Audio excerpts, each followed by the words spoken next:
Hey guys, it's Brian and Chase with the Midnight Mechanic. Today we're going to be doing something kind of boring but very important, and that's rear brakes in this 2015 Chevy Malibu. This thing has about 156,000 miles on it, and the rear brakes just started grinding a little bit. So we know we need to go ahead and replace it.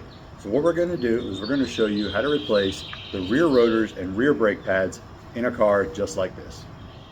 The first thing we're going to do is we're going to go ahead and get the car jacked up and get the tire off.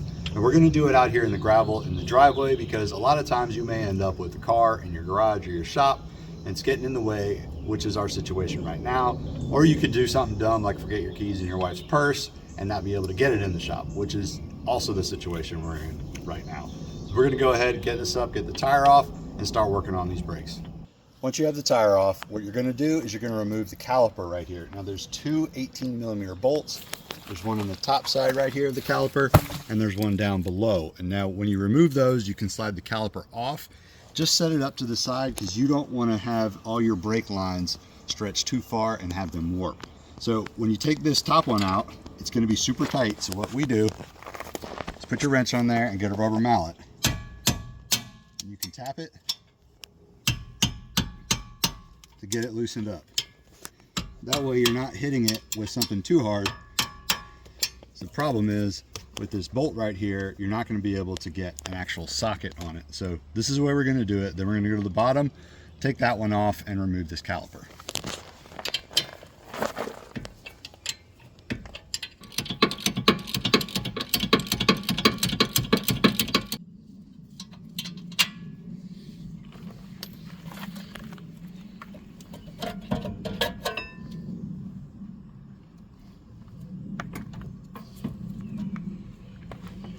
Once you have your caliper pulled off, you're going to want to remove the rotor. Now, in order to first start doing this, there is a Torx bit right here. You need to remove that little Torx screw out of it, and that'll release this rotor to be able to pull it off. So we have these new rotors we bought from Bosch. We got them off of Amazon. They were about $30 a piece. They're nice coated ones. What you're going to do is line up that hole for that Torx bit with where you just took it out of.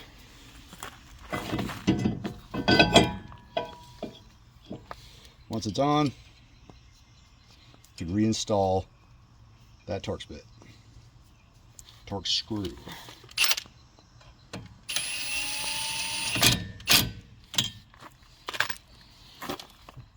So if your brakes are grinding and you're wondering why they're grinding, these brake pads have this clutch material that's onto a metal thing with rivets. Well, when they get too thin, the rivets start showing through. When they start showing through, that's when they start digging into your rotor, and that's what's making the grinding noise. The pads we're going to install are these Power Stop ceramic pads. They were also pretty cheap on Amazon, which is why we went with them. They come with pads for both sides, along with the hardware to install them.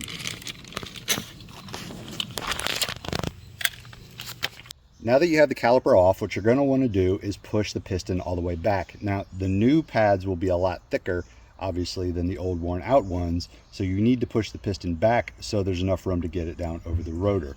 On ones like this that have a integrated parking brake, you can't push it straight back. You have to actually rotate it as you push it back.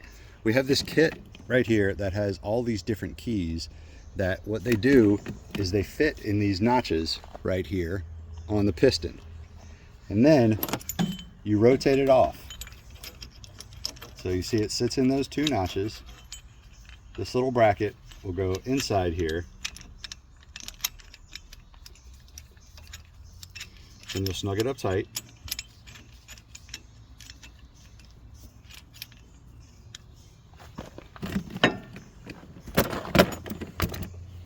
See, just like that. And then you can rotate it in. As you rotate it in, it'll push it further in. And then you'll have to just back this out every now and then to keep it tight against there. And then you can keep rotating. Keep doing that until the piston is pushed all the way back.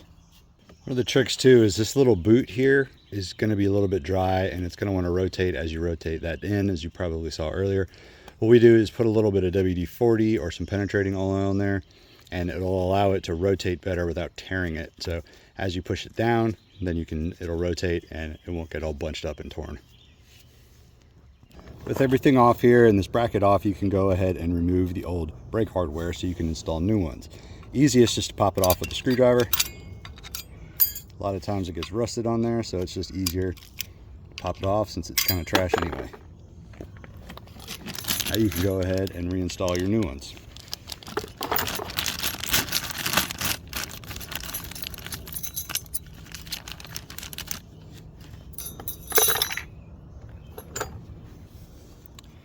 Just pops right on, just like the way you remove the old ones.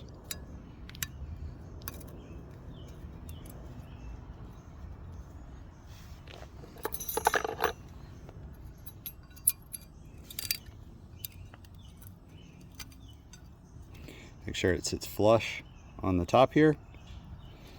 And make sure these are flush inside the grooves, or else your calipers pads, your pads won't slide smoothly through there. Once those are on there, we normally take a little bit of grease, a little bit of caliper grease, put it in here to help the pads slide a little bit.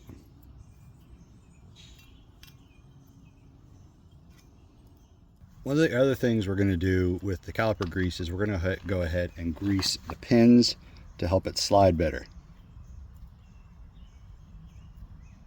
Don't put too much on there because you don't want it to get all bound up inside, but put enough fresh on there that it'll slide nicely. You can go ahead, slide your caliper bracket back on. And then make sure that the boots are snapped down over the caliper bracket to keep any water or moisture from getting in to those pins and rust them up, which you do not want, because then you end up with a locked up caliper, and then you have to replace the whole thing. With the boots installed, we can go ahead and install the new pads in the caliper. Now, those little grooves we just showed you where we put some grease on it in the caliper bracket, that's where these little notches here are going to slide into.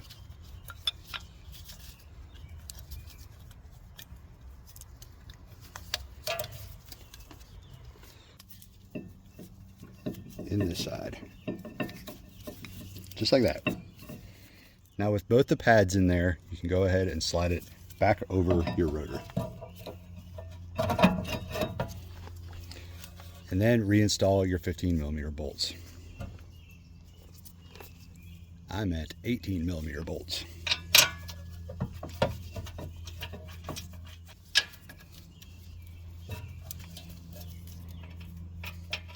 Now you just need to tighten up these two 18mm bolts, one here and one on the bottom side that you took off earlier, that allowed the caliper to come off.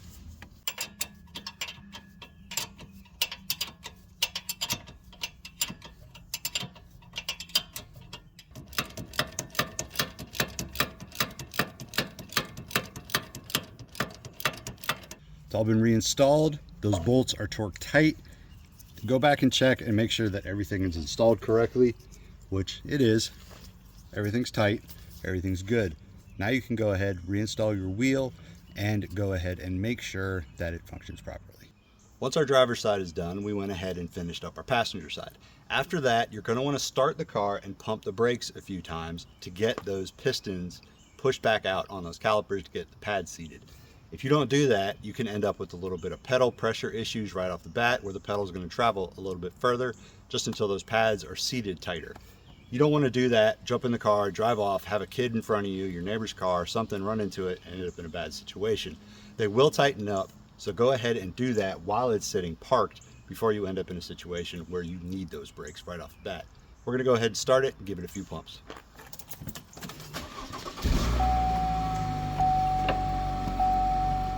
So there's some more general maintenance you can do on your vehicle and save you some money. It'll probably cost you at least $200 or $300 if you went to a shop to do that, but we did it for under $100, and it took us about an hour, and that included us trying to record this to show you guys how to do it. That kit we showed you is only about $40, and it's really important that you have that, or else it'll take you a lot of time and you could do some damage to those calipers trying to rotate that piston. with a pair of pliers or whatever else you can find in your shop. Go ahead and buy that kit. It's handy to have in your toolbox. If you have anything else you'd like to learn about, any other tools you'd like to see, post down below in the comments. Don't forget to follow us on Instagram and Facebook at The Midnight Mech, TikTok at The Midnight Mechanic, and we'll see you guys next time.